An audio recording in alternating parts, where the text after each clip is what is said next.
Hi, I'm Dr. Mark Kauffman. I'm the Dean of Academic Affairs at LECOM Bradenton. I have an updated publication that I've been asked to share. I've been doing histories and physical examinations since I was a physician assistant many years ago. And one of the skills that physician assistants have are very detailed histories and physical examinations. So when I came back to medical school, I brought that skill along with me. And as I transitioned into residency, we were starting a new program called problem-based learning. And of course, we had to introduce histories and physicals earlier in that curriculum. So I was asked to help with that project.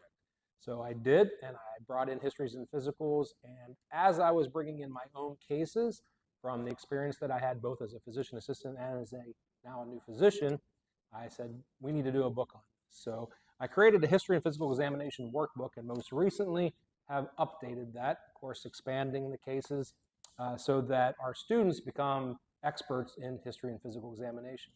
The book is broken down into a very straightforward, common sense approach where it introduces history taking first. If you can't make the diagnosis from the history alone, then you're not asking the right questions.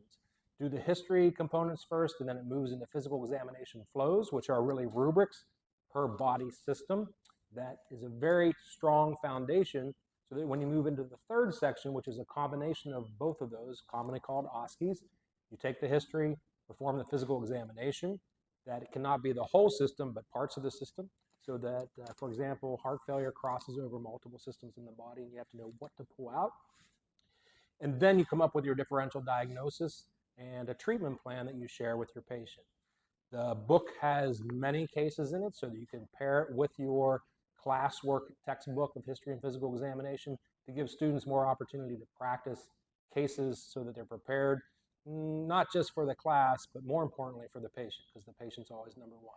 So I appreciate sharing this with you and updating the original history and physical examination textbook that I've written in the past. This is under revision now so that it has an osteopathic flavor.